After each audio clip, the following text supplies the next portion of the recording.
प्रिय भक्तजनों, नवरात्रि का दूसरा दिन माता ब्रह्मचारिणी को समर्पित है। इनके दर्शन और पूजा से तप, त्याग और संयम की शक्ति मिलती है। आज हम आपको सुनाने जा रहे हैं माता ब्रह्मचारिणी की एक अद्भुत, भावनात्मक और प्रेरणादायक कहानी, जिसे सुनकर हर भक्त के हृदय में भक्ति, श्रद्धा और विश्वास की ज्योति प्रज्वलित हो उठेगी। माता की ये कथा हमें सिखाती है कि कठिन से कठिन परिस्थितियों में भी संयम, धैर्य और सत्य के मार्ग पर चलते हुए किस प्रकार ईश्वर को प्राप्त किया जा सकता है। तो आइए इस पावन कथा की शुरुआत करते हैं। बहुत समय पहले हिमालय की गोद में एक छोटा सा राज्य था। ये राज्य भव्य तो नहीं था, परंतु यहाँ के लोग धार्मिक, श्रद्धालु और तपस्वी थे। यहाँ के राजा हिमवान अपनी धर्म निष्ठा और भक्ति के लिए विख्यात थे। उनकी रानी मैना देवी अपने तप, त्याग और सौम्यता से प्रजा का हृदय जीत चुकी थी। राजा और रानी भगवान शिव और माता आदि शक्ति के परम उपासक थे। वे प्रतिदिन आदि शक्ति माता की आराधना करते और यही संकल्प करते कि एक दिन उनके घर में ऐसी संतान जन्म ले जो स्वयं धर्म, भक्ति और शक्ति का प्रतीक बने। समय बीतता गया और एक दिन रानी मैना ने एक दिव्य कन्या को जन्म दिया। उस कन्या का स्वरूप अलौकिक था। उसके मुख पर तेज, आंखों में करुणा और हृदय में अद्भुत शांति झलक रही थी। राजमहल में चारों ओर आनंद और उत्सव का माहौल छा गया। देवताओं ने आकाश से पुष्प वृष्टि की और ऋषि मुनियों ने भविष्यवाणी की कि यह कन्या संसार को धर्म, संयम और तपस्या का मार्ग दिखाएगी। इस कन्या का नाम रखा गया पार्वती।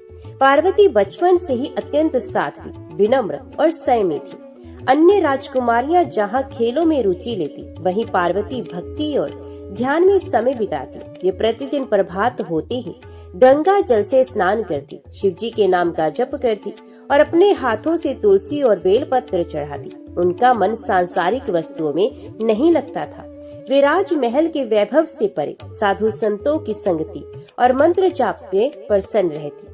एक दिन ऋषि नारद राजमहल में आए। उन्होंने कन्या पार्वती का तेज देखा और राजा रानी से कहा, राजन, यह कन्या साधारण नहीं है, ये स्वयं शक्ति का अवतार है। इसका भाग्य अद्भुत है। ये भगवान महादेव की अर्धांगिनी बनेगी और विश्व का कल्याण करेंगी। राजा रानी तो ये सुनकर अभिभूत हो गए, किंतु पार्वती के हृदय में तो पहले से ही भगवान शिव के प्रति अद्भुत भक्ति और आकर्षण था। जब ऋषि ने ये भविष्यवाणी सुनाई तो उन्होंने मन ही मन प्रण किया कि वे केवल और केवल शिवजी को ही अपना वर बनाएंगे। पार्वती ने अपने माता पिता से आज्ञा लेकर घोर तपस्या प्रारंभ की।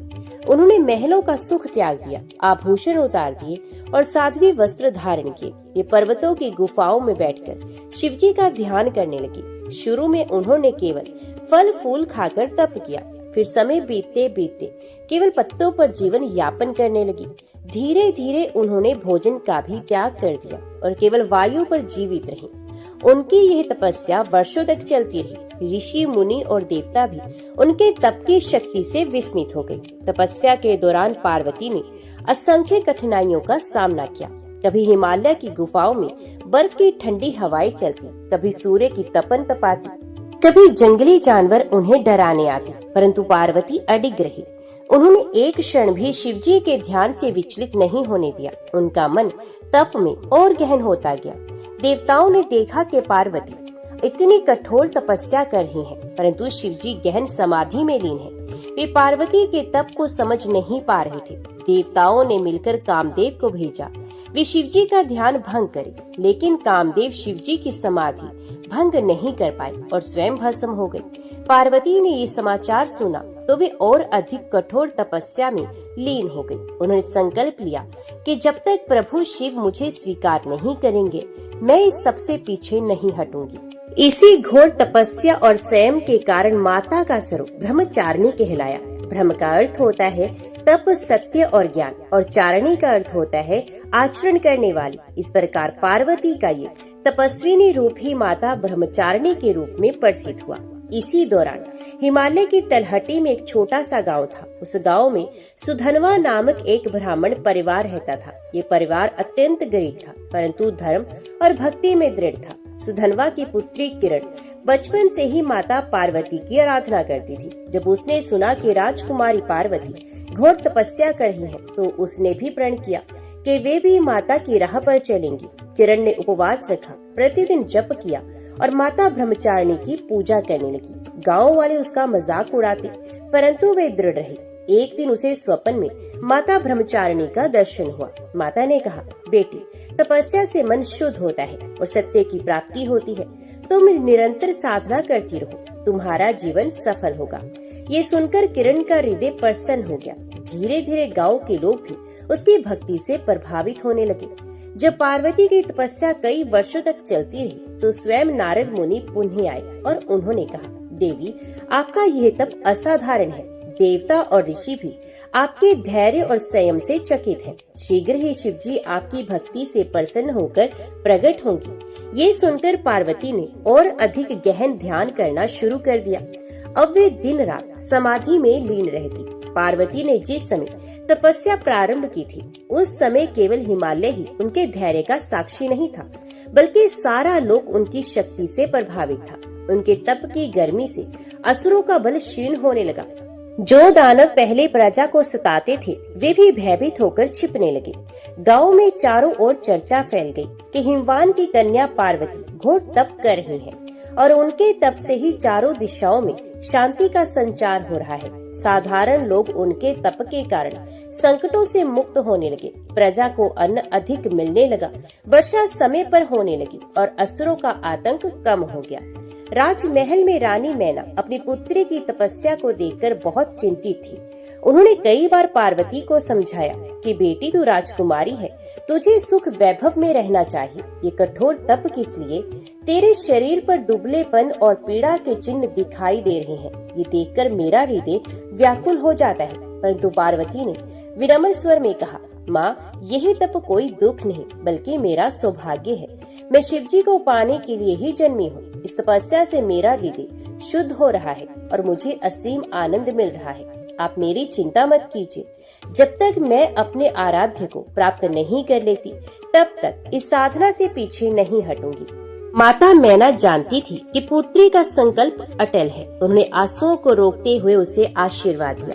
देवताओं ने देखा कि पार्वती की तपस्या से असुरों का आतंक कम हो गया है और लोक में धर्म की पुनः स्थापना हो रही है। वे सभी ब्रह्मा जी के पास गए और बोले, भगवान, पार्वती तपस्या कर रहे हैं, परंतु महादेव समाधि में लीन है। यदि शिवजी ने इन्हें स्वीकार नहीं किया, तो यही संसार असंतुलित हो जाएगा। हमें कोई उपाय करना होगा। ब्रह्मा जी ने गंभीरता से कहा, ये तपस्या व्यर्थ नहीं जाएगी।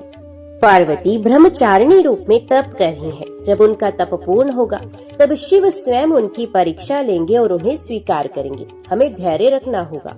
पार्वती ने अब अन्न, फल और पत्ते भी त्याग दिए। वे केवल निर्जल तपस्या करने लगी।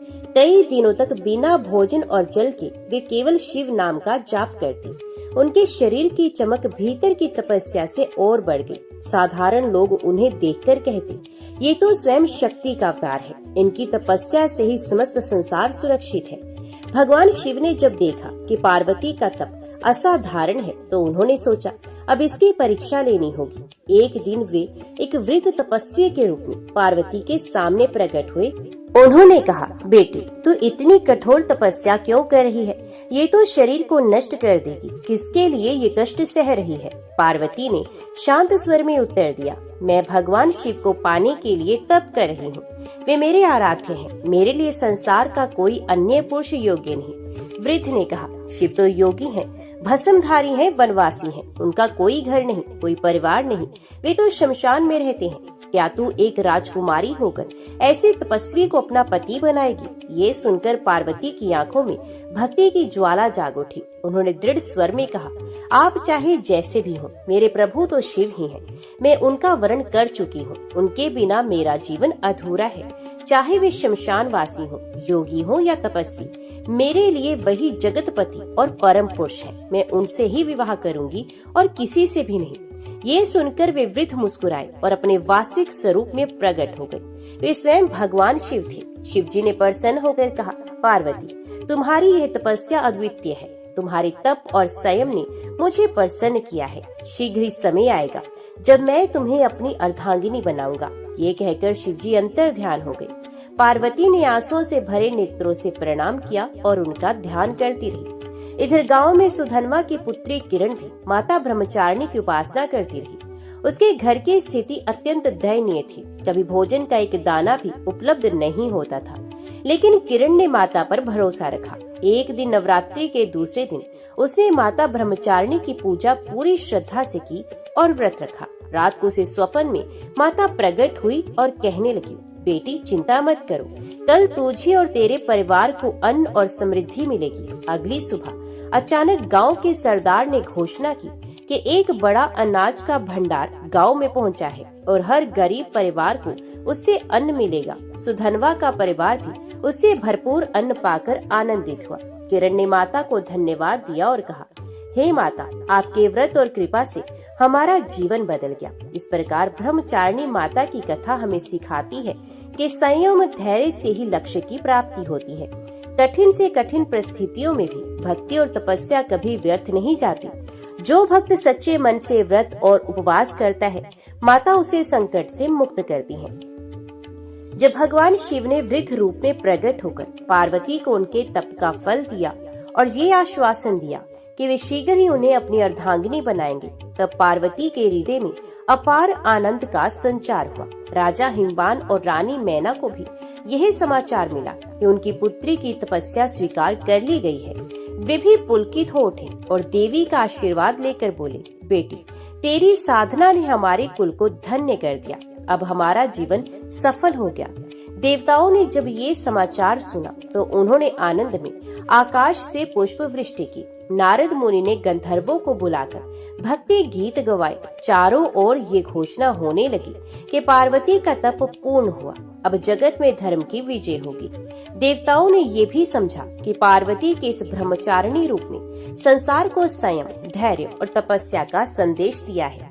ब्रह्मा जी ने स्वयं प्रकट होकर हिमवान से कहा, राजन, शीघ्र ही महादेव स्वयं बारात लेकर आएंगे और पार्वती का विवाह उनसे होगा। ये विवाह केवल एक परिवार का नहीं, बल्कि सृष्टि के संतुलन का प्रतीक होगा। शिव और शक्ति का यह मिलन संसार में धर्म की रक्षा करेगा। हिमवान ने हाथ जोड़कर प्रणाम किया और कहा, भगवान, ये हमारे लिए गर्व और सौभाग्य की बात है। हम इस दिव्य विवाह की तैयारी करेंगे। इस बीच पार्वती अभी भी साधना में लीन थी। वे जानती थी कि अभी उनका तप अधूरा है। जब तक विवाह का समय नहीं आता, तब तक उन्हें संयम बनाए रखना होगा। उन्होंने और भी गहन ध्यान किया। कई बार ऐसा हुआ कि उन्हें जल तक नहीं मिला, परंतु उन्होंने हार नहीं मानी। तपस्या करते करते उनके चारों ओर एक दिव्य प्रकाश मंडल छा गया। गांव की कन्या किरण, जो माता ब्रह्मचारिणी की आराधना कर रही थी, उसके जीवन में भी एक कठिन समय आया। एक बार गांव में भयंकर अकाल पड़ा। अन्न तो पहले ही कम था, अब जल भी सूखने लगा। लोग परेशान होकर गांव छोड़ने लगे। सुधनवा का परिवार भी संकट में आ गया। किरण ने माता से प्रार्थना की, हे माता ब्रह्मचारिणी, आपने मुझे पहले संकट से उबारा था, अब फिर से हमारी रक्षा कीजिए। मैं आपका व्रत और अधिक श्रद्धा से करूंगी। रात में उसे स्वप्न आया कि माता ब्रह्मचारिणी हाथ में कमंडल और जप माला लेकर प्रकट हुई और कहने लगी, बेटी, विश्वास रखो, कल तुम्हारे गांव में वर्षा होगी और सब संकट मिट जाएगा। सुबह जब लोग उठे तो आकाश में घने बादल छाए हुए थे। थोड़ी ही देर में मूसलाधार वर्षा होने लगी। सूखी धरती हरी भरी हो गई। गांव वाले आनंद से भर उठे और किरण को धन्यवाद दिया कि उसने माता ब्रह्मचारिणी का व्रत किया। पार्वती की तपस्या से प्रभावित होकर कई ऋषि उनके दर्शन करने आए। उन्होंने पार्वती से पूछा, हे देवी, आप इतनी कठोर तपस्या क्यों कर रही हैं? क्या आपको भय नहीं लगता? पार्वती ने मुस्कुराकर उत्तर दिया, तपस्या केवल शरीर को कष्ट देने का नाम नहीं, ये आत्मा को निर्मल करने का मार्ग है। तब से मन में धैर्य आता है, संयम आता है और जीवन का उद्देश्य स्पष्ट होता है। जो तप करता है वह केवल स्वयं के लिए नहीं, बल्कि लोक कल्याण के लिए ही करता है। मेरी यही साधना शिवजी की आराधना है, परंतु इससे संसार के सभी प्राणी भी कल्याण पाएंगे। ऋषिगण ये सुनकर अभिभूत हो गए और कहने लगे, देवी, आप साक्षात ब्रह्मचारिणी हैं। आपकी साधना से ही धर्म का दीपक प्रज्वलित रहेगा। एक दिन भगवान शिव पुनः पार्वती के सामने प्रकट हुए। इस बार वे साधारण तपस्वी के रूप में नहीं बल्कि अपने दिव्य स्वरूप में आए। उनके जटाओं से गंगा प्रवाहित हो रही थी, उनके गले में नाग थे और त्रिशूल हाथ में था। उन्होंने पार्वती की तपस्या को देखकर कहा, देवी, तुम्हारी साधना और संयम से मैं अत्यंत प्रसन्न हूँ। तुमने जो ब्रह्मचर्य और तप का मार्ग अपनाया है, इस संसार को सदैव प्रेरित करेगा। शीघ्र ही तुम्हारे और मेरे मिलन का शुभ समय आएगा, तब हम दोनों मिलकर धर्म की स्थापना करेंगे। ये कहकर शिवजी ने आशीर्वाद दिया और अंतर ध्यान हो गए। पार्वती का हृदय आनंद और भक्ति से भर गया। इसी समय गांव की किरण के घर में एक और घटना घटी। उसके छोटे भाई को गंभीर रोग हो गया।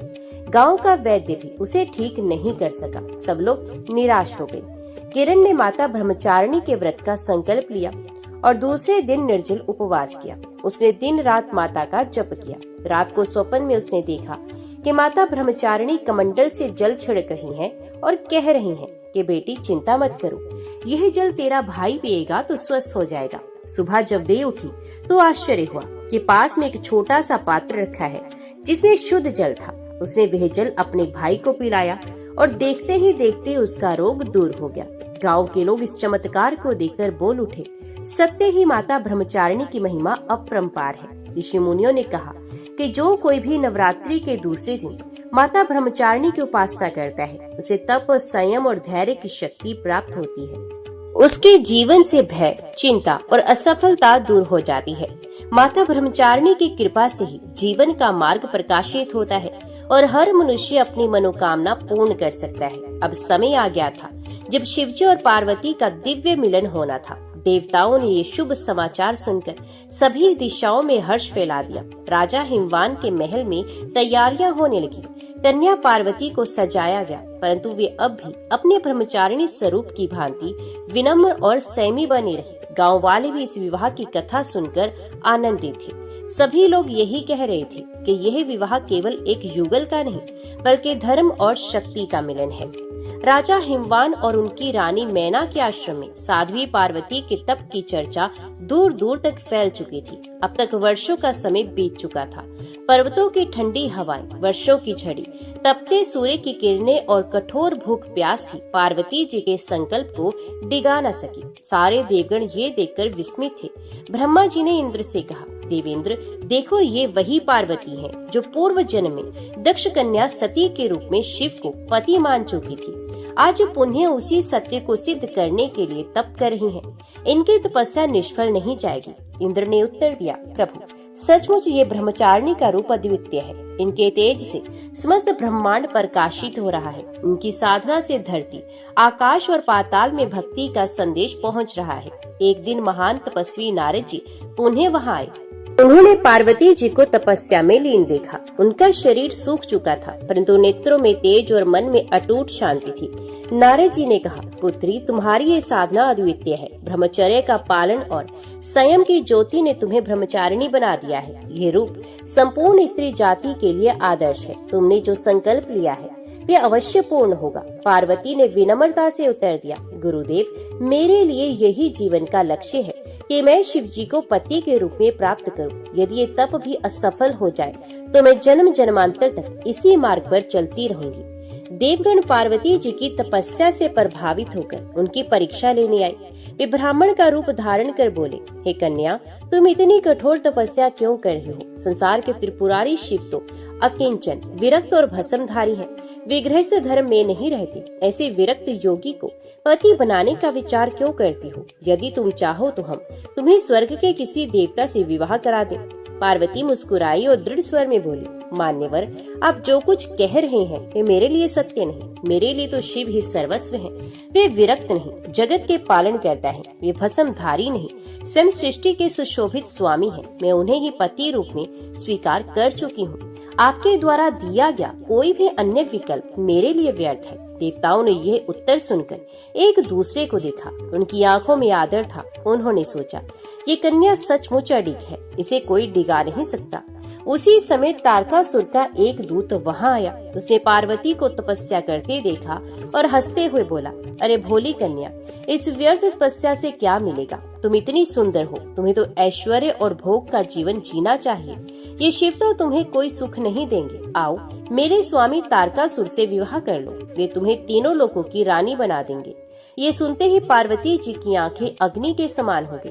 उन्होंने तपस्विनी की शक्ति से उस दूत को शाप दिया, अधम, तूने साधना में बाधा डाली है, जा इसी क्षण भस्म हो जा। उनकी वाणी से निकले शब्द अग्नि बन गए और दूत तत्काल भस्म हो गया। सारे देवता चकित हो गए। पार्वती की इस अडिगता को देखकर स्वयं ब्रह्मा जी प्रकट हुए और उन्होंने कहा, पुत्री, तुम्हारी ये तपस्या देवताओं को भी दुर्लभ है। तुमने संयम, तप और अटूट श्रद्धा से अपने को ब्रह्मचारिणी रूप में प्रतिष्ठित किया है। तुम्हारी तप से ही शिव जागृत होंगे और तुम्हारा संयोग अवश्य होगा। तुम्हारा यह रूप संसार को संयम, श्रद्धा और ब्रह्मचर्य की प्रेरणा देगा। तुम अनंत काल तक ब्रह्मचारिणी देवी के नाम से पूजी जाओगी। पार्वती ने ब्रह्मा जी को प्रणाम किया और पुण्य ध्यान में लीन हो गई। आकाश से दिव्य वाणी गूंजी, हे कन्याओं और माताओं, जो भी स्त्री संयम, श्रद्धा और ब्रह्मचर्य का पालन करती है, वे ब्रह्मचारिणी के चरणों में स्थान पाती है। इस देवी की पूजा से साधकों को असीम धैर्य, अडिग मन और तप की शक्ति प्राप्त होती है। जो भक्त नवरात्रि के दूसरे दिन इनकी पूजा करता है, उसके जीवन से अज्ञान और दुख का नाश होता है।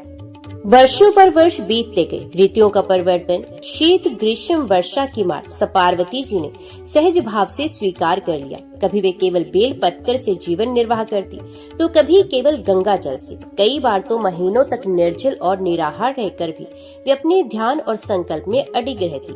हिमालय का प्रत्येक वृक्ष, प्रत्येक नदी और प्रत्येक शिला उनकी तपस्या का साक्षी बन चुका था। एक दिन रानी मैना अपनी पुत्री को देखने आई। उन्होंने देखा कि पार्वती का शरीर अस्थियों का ढांचा बन चुका है। आंखें भीतर धस गई थी, परंतु मुख पर तेज और आभा पहले से कहीं अधिक थी। मैना की आंखों से आंसू बह निकले और उन्होंने कहा, बेटी, ये कैसी तपस्या है? माँ के हृदय पर कितना भार पड़ता है जब वे अपनी संतान को इस स्थिति में देखती है। मैं चाहती हूँ कि तुम सुख संपन्न जीवन जियो, भोग विलास में रहो, परंतु तुम तो अपना सर्वस्व तप में समर्पित कर चुकी हो। पार्वती ने धीरे से कहा, माँ, अब व्यर्थ ही दुखी हो रही है। ये तप मेरा नहीं, बल्कि समस्त जगत का कल्याण करने वाला है। शिव ही मेरे पति हैं और उन्हीं के संयोग से इस धरती पर धर्म की स्थापना होगी। यदि आप मुझसे सच्चा प्रेम करती हैं, तो मुझे आशीर्वाद दें, ताकि मैं अपने संकल्प में और अधिक दृढ़ हो सकूं। मैना ने आंसुओं को पोंछा और अंततः अपनी पुत्री को आशीर्वाद देकर चली गई। देवताओं ने पार्वती की स्थिति देखी और उन्हें लगा, अब समय आ गया है कि शिवजी को इस तपस्या का समाचार दिया जाए। वे कैलाश पहुंचे और शिवजी को प्रणाम किया। उन्होंने कहा, प्रभु, हिमालय की कन्या पार्वती आपके लिए कठोर तप कर रही है। उन्होंने शरीर का त्याग कर दिया है। केवल आपके संयोग के लिए वे सब कुछ सह रही हैं। अब समय आ गया है कि आप उनकी तपस्या स्वीकार करें। शिवजी मुस्कुराए और बोले, देवताओं, मैं तपस्वी हूँ। मेरे लिए तो संसार में सब एक समान है, किंतु पार्वती की निष्ठा, संयम और तप ने मुझे भी आकर्षित किया है। समय आने पर मैं अवश्य ही उनकी तपस्या का फल दूंगा। ऋषि अत्रि, वशिष्ठ और कश्यप पार्वती के आश्रम में पहुंचे। उन्होंने तपस्विनी कन्या को आशीर्वाद दिया, पुत्री, तुम्हारी तपस्या से धरती पवित्र हो रही है। ब्रह्मचर्य और संयम का ये मार्ग संपूर्ण स्त्री जाति के लिए उदाहरण बनेगा। तुम्हारी संकल्प से ही असुरों का नाश होगा और धर्म की पुनः स्थापना होगी। पार्वती ने उन्हें प्रणाम किया और अपनी साधना में और गहरी हो गई। उसी समय आकाश से दिव्य वाणी हुई, हे कन्या, तुमने ब्रह्मचारिणी का स्वरूप धारण किया है। तुम्हारा ये रूप संयम और तपस्या का प्रतीक है। तुम्हारे नाम का स्मरण करने मात्र से ही साधक को कठोर तप की आवश्यकता नहीं रहती। जो भक्त नवरात्रि के दूसरे दिन तुम्हारी पूजा करता है, वह असीम धैर्य और सफलता प्राप्त करता है। देवताओं ने ये वाणी सुनी और आनंदित हो गए। कुछ समय के बाद शिवजी ने योगी का वेश धारण किया और पार्वती के सामने प्रकट हुए और उन्होंने कहा, हे कन्या, तुम किसके लिए कठोर तप कर रही हो? क्या तुम नहीं जानती, शिव तो भूत, प्रेत और पिशाचों के स्वामी हैं। वे दिगंबर हैं, भस्म से शरीर ढकते हैं, सर्पों का आभूषण की तरह धारण करते हैं। ऐसे योगी को पति बनाकर तुम क्या पाओगी?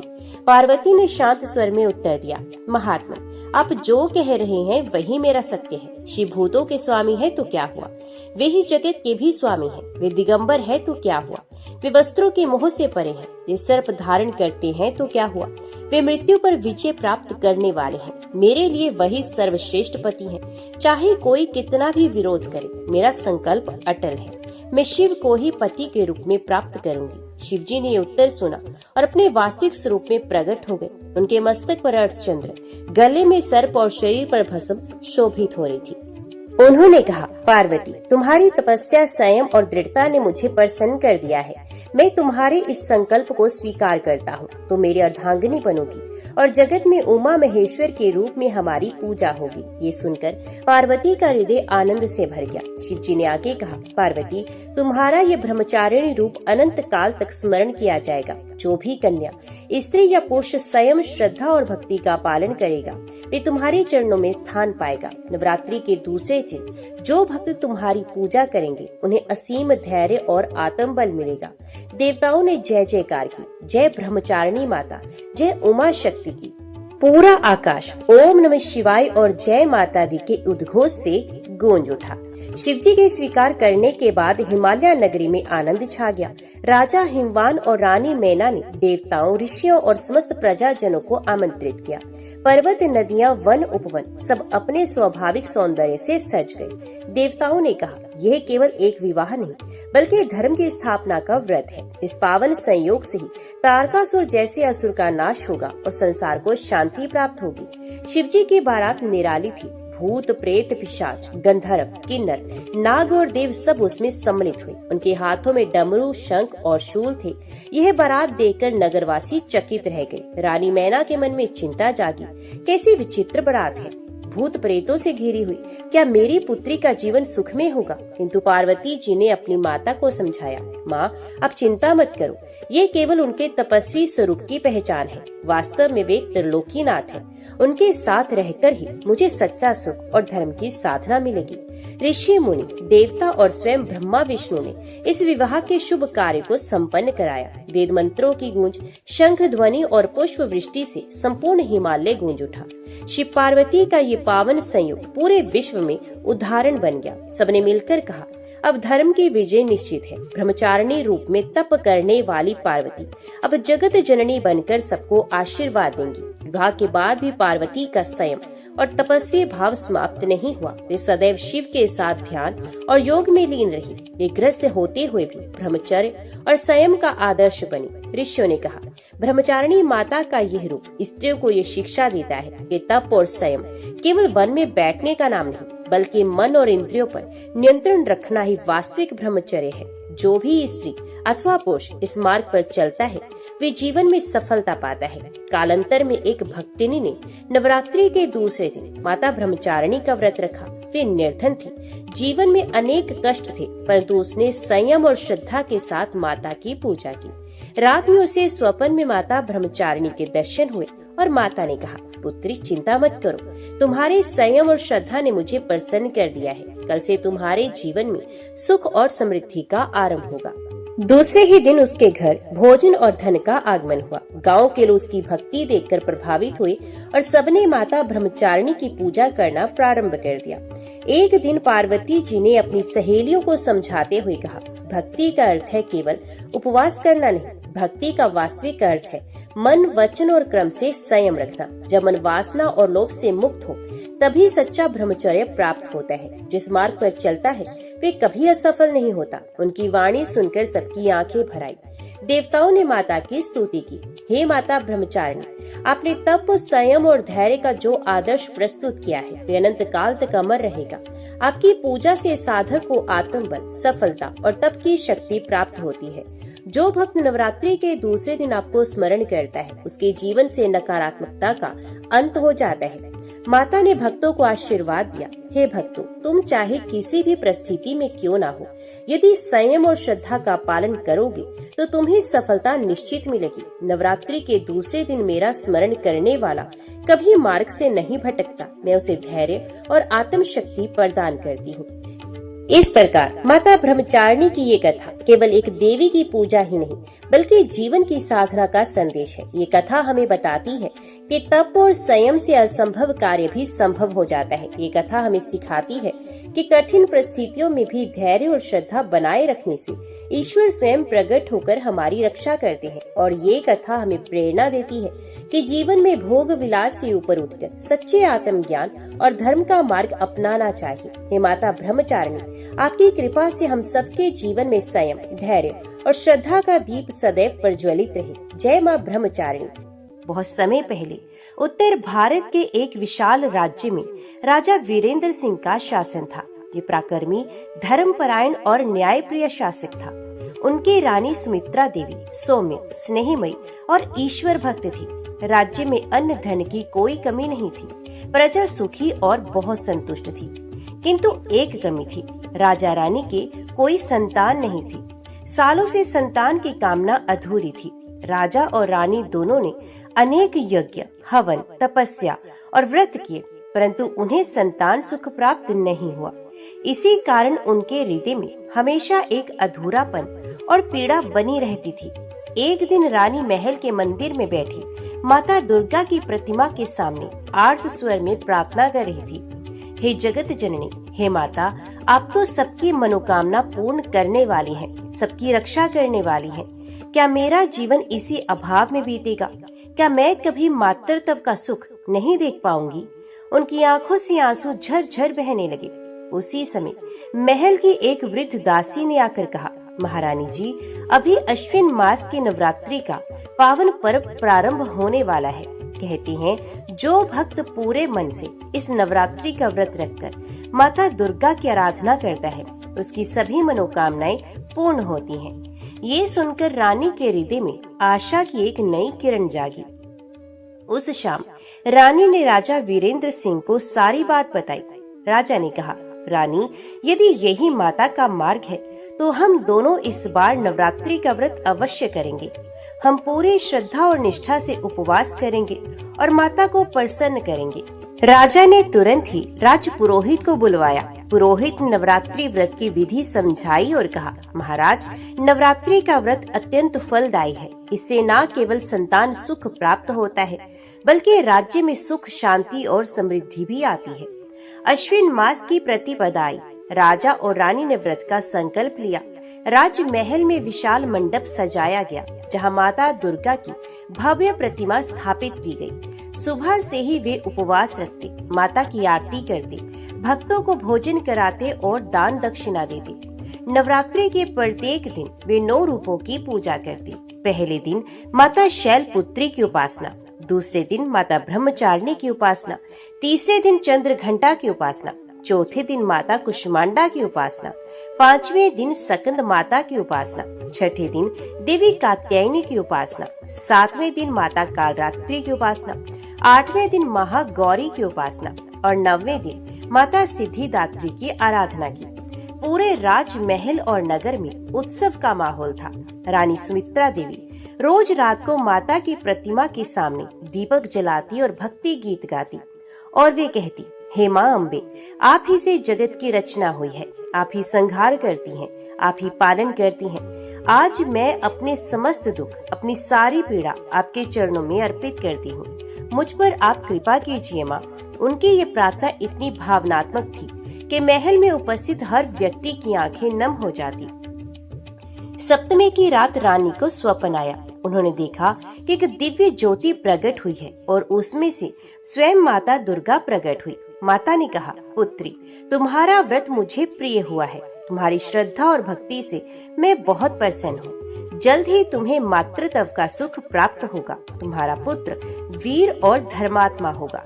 स्वप्न से जागते ही रानी आनंद से भर गई। उन्होंने राजा को ये स्वप्न सुनाया। राजा ने कहा, ये निश्चित ही माता रानी की कृपा का संकेत है। अष्टमी को महल में कन्या पूजन किया गया। सैकड़ों कन्याओं को आमंत्रित कर उन्हें भोजन कराया गया, उपहार दिए गए। सभी लोग माँ के जयकारे लगाने लगे। जय माता दी, जय महिषासुर मर्दिनी माता की। नवमी को भव्य हवन और यज्ञ हुआ। धूमधाम से पूरा नगर गूंज उठा। दशमी के दिन राजा और रानी ने व्रत का पारण किया। उनके हृदय में अद्भुत शांति और आनंद का संचार हुआ। उन्हें विश्वास हो गया कि माँ ने उनकी पुकार सुन ली है। कुछ महीनों के बाद रानी ने गर्भ धारण किया। पूरा राज्य खुशी से झूम उठा। 9 महीने बाद एक तेजस्वी पुत्र का जन्म हुआ। राज्य भर में उत्सव मनाया गया। ढोल नगाड़े बजे, गरीबों को दान दिया गया। राजा और रानी भाव विभोर हो उठे। उन्होंने अपने पुत्र का नाम रखा सुरेंद्र। इस प्रकार नवरात्रि के व्रत और माता दुर्गा की कृपा से राजा रानी का जीवन पूर्ण हुआ। परंतु ये तो कथा की शुरुआत मात्र थी। आगे चलकर सुरेंद्र का जीवन, उसकी चुनौतियों और माता दुर्गा की दिव्य लीलाएं इस कथा को और भी अद्भुत बनाती हैं। राजमहल में जैसे ही राजकुमार सुरेंद्र का जन्म हुआ, पूरा राज्य उल्लास से भर गया। राजा वीरेंद्र सिंह और रानी सुमित्रा देवी दिन रात माता दुर्गा का स्मरण करते और आभार व्यक्त करते। सुरेंद्र बचपन से ही असाधारण तेजस्वी था। उसकी आंखों में अद्भुत चमक थी, चेहरे पर दिव्य आभा और वाणी में मधुरता। राजमहल के ज्योतिषियों ने कहा, ये बालक अद्भुत भाग्यशाली है। इसके जीवन में कई संकट आएंगे, परंतु माता दुर्गा की कृपा से ये सभी बाधाओं को पार कर लेगा। जैसे जैसे सुरेंद्र बड़ा होने लगा, उसके स्वभाव में विनम्रता, दया और वीरता का संयोग दिखने लगा। गुरुकुल में उसकी शिक्षा का आरंभ हुआ। वे वेद, उपनिषद, शास्त्र और राजनीति का अध्ययन करता। साथ ही धनुर्विद्या, तलवारबाजी और घुड़सवारी में भी निपुण हो गया। गुरुजन अक्सर कहते, राजकुमार केवल एक योद्धा ही नहीं बल्कि धर्म का रक्षक भी बनेगा। रानी सुमित्रा ने अपने पुत्र को माता दुर्गा की भक्ति से भर दिया। रोज रात को जब दीपक जलता, रानी सुरेंद्र को अपनी गोद में बैठाकर दुर्गा सप्तशती के श्लोक सुनाती। पुत्र ध्यान पूर्वक सुनता और कहता, माँ, जब भी संकट आएगा मैं माँ दुर्गा का नाम लूंगा। रानी हंसकर कहती, हाँ पुत्र, माता दुर्गा ही सच्ची रक्षा करती है। समय बीता। जब सुरेंद्र लगभग 10 वर्ष का हुआ, तभी राज्य पर एक भयानक संकट आ गया। राज्य की सीमाओं पर दुर्भट नाम का एक राक्षस रहता था। ये वर्षों से तप करके शक्तियां प्राप्त कर चुका था। उसकी इच्छा थी कि राजा वीरेंद्र सिंह को पराजित करके पूरे राज्य पर अधिकार कर ले। एक रात उसने अपनी राक्षसी सेना के साथ राज्य पर आक्रमण कर दिया। गांव को जलाने लगा, निर्दोष प्रजा को कष्ट देने लगा। चारों ओर हाहाकार मच गया। राजा ने तुरंत राजसभा बुलाई तो मंत्रियों ने कहा, महाराज, राक्षस अत्यंत शक्तिशाली है। केवल युद्ध से उसे हराना कठिन है। हमें देवी माँ की शरण लेनी होगी। राजा ने तुरंत आदेश दिया कि महल में नवरात्रि की विशेष पूजा की जाए। राजकुमार सुरेंद्र भी इस समय सभा में उपस्थित था। उसकी आंखों में जोश था। उसने पिता से कहा, पिताजी, मैं भी इस संकट में आपकी सहायता करना चाहता हूँ। राजा मुस्कुराए और कहने लगे, पुत्र, तू अभी छोटा है, परंतु तेरी भावना माँ को अवश्य प्रिय होगी। रानी सुमित्रा का हृदय व्याकुल था। उन्होंने माता दुर्गा के मंदिर में जाकर दीपक जलाया और कहा, हे माँ, जिस पुत्र को आपने मुझे दिया, आज वही राक्षस के संकट में है। कृपया कीजिए माँ, उसकी रक्षा कीजिए। उनकी आंखों से आंसू बह निकले। राक्षस अपनी विशाल सेना के साथ नगर के द्वार पर आ पहुंचा। राजा वीरेंद्र सिंह ने सेना का साथ उसका सामना किया। युद्ध का नगाड़ा बज उठा। घोड़े दौड़ने लगे, तलवारें चमकने लगी। सुरेंद्र भी युद्ध भूमि की ओर बढ़ने लगा। वे अपने धनुष बाण के साथ खड़ा था। उसने अपने गुरुजन से सीखा था कि युद्ध केवल बल से नहीं बल्कि धर्म से जीता जाता है। युद्ध भूमि में 10 वर्षीय राजकुमार का साहस देखकर सब आश्चर्यचकित रह गए। उसने अपने बाणों से कई राक्षसों को परास्त कर दिया, परंतु दुर्घट राक्षस अत्यंत प्रचंड था। उसने क्रोध में आकर कहा, छोटे से बालक, तो मुझे चुनौती देगा। उसने अपने हाथ से एक विशाल गदा उठाई और सुरेंद्र पर प्रहार करने के लिए बढ़ चला। जैसे ही गदा सुरेंद्र पर गिरने ही वाली थी, अचानक आकाश से दिव्य ज्योति प्रकट हो गई। वहाँ स्वयं माता दुर्गा का दिव्य स्वरूप प्रकट हुआ। माता ने अपने त्रिशूल से दुर्भट का वार रोक दिया। उनकी गर्जना से पूरा युद्ध भूमि कांप उठा। माता ने कहा, हे दुष्ट, कैसे तू निर्दोष प्रजा को कष्ट देता है? आज तेरा अंत निश्चित है। त्रिशूल के एक ही प्रहार से दुर्भट भस्म हो गया। उसकी सेना भाग खड़ी हुई। पूरी युद्ध भूमि गूंज उठी। जय माता दी, जय महिषासुर मर्दिनी। राजा और रानी ने अपने पुत्र को गले से लगाया।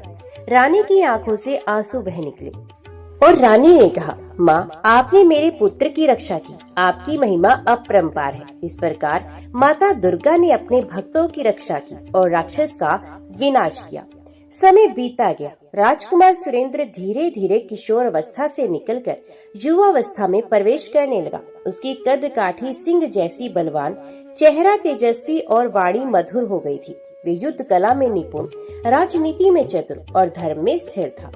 गुरुकुल से लौटने के बाद राज्यसभा में उसका स्थान राजा के दाहिनी ओर तय हुआ। प्रजा उसे देखकर कहती थी, हमारा भविष्य सुरक्षित है। राजकुमार धर्म का पालन करेगा और हमें माता दुर्गा की भक्ति का मार्ग दिखाएगा। युवावस्था में भी सुरेंद्र ने अपनी दिनचर्या वही रखी। सुबह उठकर स्नान, फिर माता दुर्गा की आरती और नवरात्रि में उपवास। रानी सुमित्रा कहती, पुत्र, यही भक्ति तुझे हर संकट से बचाएगी। सुरेंद्र मुस्कुराकर कहता, माता रानी की कृपा से ही मैं श्वास ले रहा हूँ। जब तक प्राण रहेंगे मैं उनका स्मरण करता रहूंगा। राजा वीरेंद्र सिंह का पड़ोसी राज्य मालिनीपुरी था। वहाँ के राजा की पुत्री राजकुमारी वसुंधरा अत्यंत रूपवती, विदुषी और धर्मनिष्ठा थी। जब दोनों राज्यों में मेल मिलाप हुआ तब राजकुमार सुरेंद्र और वसुंधरा का परिचय हुआ। दोनों की मित्रता धीरे धीरे गहरी होती गई। राज्यसभा में, महलों के उत्सवों में, देवी की आराधना में दोनों एक दूसरे के साथ रहते। एक दिन वसुंधरा ने कहा, सुरेंद्र, मैं हर नवरात्रि उपवास करती हूँ और कन्या पूजन करती हूँ। मुझे विश्वास है कि माता दुर्गा ही जीवन की सच्ची रक्षा करती है। सुरेंद्र ने भी उत्तर दिया, राजकुमारी, यही विश्वास हमें एक करता है। माँ की भक्ति ही जीवन का आधार है। दोनों राज्यों के राजा रानी ने परामर्श कर विवाह का निश्चय किया। अश्विन मास की शारदीय नवरात्रि के अंतिम दिन विजयदशमी को भव्य विवाह का आयोजन किया गया। पूरा नगर उत्सव में हो गया। मंदिरों में दीप जले, ढोल नगाड़े बजे और हर ओर माता दुर्गा की जय जयकार होने लगी। जब विवाह का दिन आया, महल सोने चांदी की सजावट से चमक उठा। राजकुमार सुरेंद्र और राजकुमारी वसुंधरा का वैवाहिक मंडप स्वयं एक स्वर्ग जैसा प्रतीत हो रहा था। ब्राह्मणों के मंत्र उच्चारण के बीच अग्नि को साक्षी मानकर 7 फेरे हुए। सबने मिलकर कहा, ये दाम्पत्य जीवन माता दुर्गा के आशीर्वाद से सदा मंगल में हो। किंतु उसी समय एक नया संकट मंडराने लगा। पिछले वर्षों में जिस दुर्भट राक्षस का वध माता दुर्गा ने किया था, उसका बड़ा भाई महाप्रताप असुर क्रोधित था। उसने प्रण किया, मैं अपने भाई का बदला लूंगा। राजकुमार सुरेंद्र और उसके राज्य को कभी सुखी रहने नहीं दूंगा। विवाह के कुछ ही दिनों बाद ही महाप्रताप ने अपनी सेना संग आक्रमण कर दिया। उसने चारों ओर अग्नि फैलानी शुरू की, गांव को लूटना प्रारंभ किया। राजा वीरेंद्र सिंह ने तुरंत सभा बुलाई। सुरेंद्र ने साहस पूर्वक कहा, पिताजी, ये संकट केवल शस्त्र बल से नहीं मिटेगा। हमें माता दुर्गा की शरण लेनी होगी। मैं युद्ध भूमि में जाऊंगा, परंतु पहले नवरात्रि का व्रत कर माँ की कृपा मांगूंगा। सभा गूंज उठी, जय माता दी। युद्ध का बिगुल बज गया। सुरेंद्र घोड़े पर सवार होकर युद्ध भूमि में पहुंचा। महाप्रताप असुर विशालकाय शरीर और अग्नि जैसी आंखों वाला था। उसने गरज कर कहा, सुरेंद्र, आज तेरा अंत निश्चित है। तेरे पिता ने मेरे भाई को मारा नहीं, बल्कि तेरी माता दुर्गा ने मारा है। आज देखता हूँ तेरी दुर्गा तुझे कैसे बचाती है। सुरेंद्र ने शांत स्वर में कहा, दुष्ट, माँ दुर्गा सर्वशक्तिमान है। तेरी शक्ति उनके चरणों की धूल के बराबर भी नहीं है। घंटों तक भयंकर युद्ध हो चला।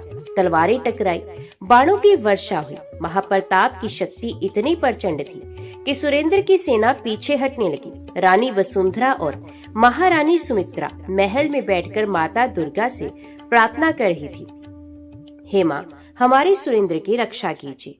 अचानक युद्ध भूमि में आकाश फटने जैसा प्रकाश हुआ। सिंहवाहिनी माता दुर्गा प्रकट हुई। उनका स्वरूप 10 भुजाएं, हाथों में शस्त्र, चेहरे पर करुणा और क्रोध दोनों। माता ने गर्जना की, हे महाप्रताप, तूने निर्दोषों को सताया है। आज तेरा अंत निश्चित है। माता ने अपने सुदर्शन चक्र से प्रहार किया। क्षण भर में महाप्रताप का मस्तक भूमि पर गिर पड़ा। उसकी सेना भय से भाग खड़ी हुई। युद्ध भूमि जय घोष से गूंज उठी, जय माँ दुर्गे। सुरेंद्र ने हाथ जोड़कर कहा, माँ, आपकी कृपा से ही ये विजय संभव हुई है। मैं जीवन भर आपका व्रत और भक्ति करता रहूंगा। माता मुस्कुराकर अंतर ध्यान हो गई। महाप्रताप असुर के वध के बाद राज्य में शांति और समृद्धि लौट आई। राजकुमार सुरेंद्र और राजकुमारी वसुंधरा अब प्रजा के बीच आदर्श दंपत्ति के रूप में जाने जाते। दोनों रोज सुबह माता दुर्गा के मंदिर में दीप जलाते और आरती करते। राजा वीरेंद्र सिंह धीरे धीरे शासन की जिम्मेदारी सुरेंद्र को सौंपने लगे। नगरवासियों में ये चर्चा थी, हमारा राजकुमार केवल वीर ही नहीं, धर्म और भक्ति का सच्चा उदाहरण है। किसान खेतों में अन्न उगाते, व्यापारी सुख पूर्वक व्यापार करते और हर त्योहार में नगर दीपों से जगमगाता। विशेषकर नवरात्रि पर महोत्सव का वातावरण होता। महल में विशाल पंडाल सजता, जहां 9 दिनों तक माता के 9 स्वरूपों की भव्य पूजा होती। भक्त दूर दूर से आकर माता की आराधना करते, परंतु जीवन की धारा हमेशा एक सी नहीं रहती।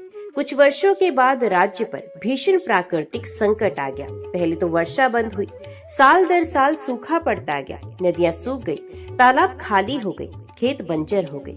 किसान व्याकुल होकर कहते, हे राजकुमार, यदि ऐसा ही रहा तो हम सब भूखे मर जाएंगे। राज्य की गलियों में रोते बिलखते बच्चों की आवाज सुनाई देने लगी। राजा वीरेंद्र सिंह वृद्ध हो चुके थे।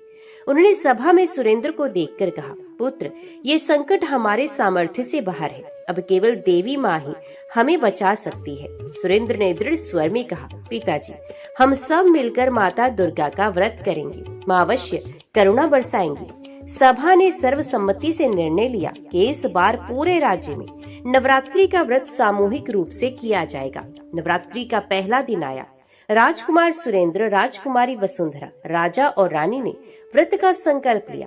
साथ ही उन्होंने घोषणा की, इस बार व्रत केवल महल तक सीमित नहीं रहेगा। हर नागरिक उपवास करेगा, हर घर दीपक जलेगा और हर प्रार्थना माता के चरणों तक पहुंचेगी। पूरा राज्य एक स्वर में माता की आराधना में लग गया। गांव-गांव में भक्तों ने छोटे छोटे पंडाल बनाए। गरीब लोग भी अपने घरों में मिट्टी के दिए जलाकर माता को याद करने लगे। सबने मिलकर माता के गीत गाए, ढोल मंजीरे बजे और जय जयकार गूंज उठी। जय माता दी, जय अम्बा गौरी। वसुंधरा रात रात भर जागकर माता की मूर्ति के सामने भजन गाती और कहती, हे जगत जननी, यदि आपने चाहा तो ये सूखा पल भर में मिट जाएगा। आप ही हमारी जीवन दायिनी है, कृपा कीजिए माँ। उनकी आंखों से आंसू बहते, हर ओंठों पर माता का नाम रहता। सप्तमी की रात को सुरेंद्र और वसुंधरा दोनों को एक ही स्वप्न आया। उन्होंने देखा कि आकाश में दिव्य ज्योति प्रकट हुई है और उसमें सिंह पर सवार माता दुर्गा मुस्कुराती हुई कह रही हैं, पुत्र सुरेंद्र, पुत्री वसुंधरा, तुम्हारी भक्ति से मैं प्रसन्न हूँ। परंतु इस सूखे का कारण केवल प्रकृति नहीं बल्कि दुष्ट शक्तियाँ हैं। जब तक उन दुष्टों का नाश नहीं होगा, वर्षा नहीं होगी। कल अष्टमी को हवन करो और मेरी स्तुति का पाठ करो, फिर देखना मेरी कृपा से आकाश वर्षा से भर जाएगा। अगले दिन महल में भव्य हवन आयोजित किया गया। सुरेंद्र और वसुंधरा ने स्वयं आहुति दी। पूरा राज्य एकत्रित होकर माता के मंत्रों का जाप करने लगा। मंत्र उच्चारण गूंजा, या देवी सर्वभूतेषु शक्ति रूपेण संस्थिता, नमस्तस्यै नमस्तस्यै नमस्तस्यै नमो नमः। जैसे ही अंतिम आहुति डाली गई, आकाश में काले बादल घेर आए। कुछ ही पलों में तेज गर्जन और चमक के साथ मूसलधार वर्षा होने लगी। सूखी धरती हरियाली से भर उठी। नदियां और तालाब फिर से लबालब हो गए। किसान खुशी से नाचने लगे, माँ दुर्गा की जय। बच्चे मिट्टी में खेलते, महिलाएं आकाश की ओर हाथ जोड़कर आंसू बहाती।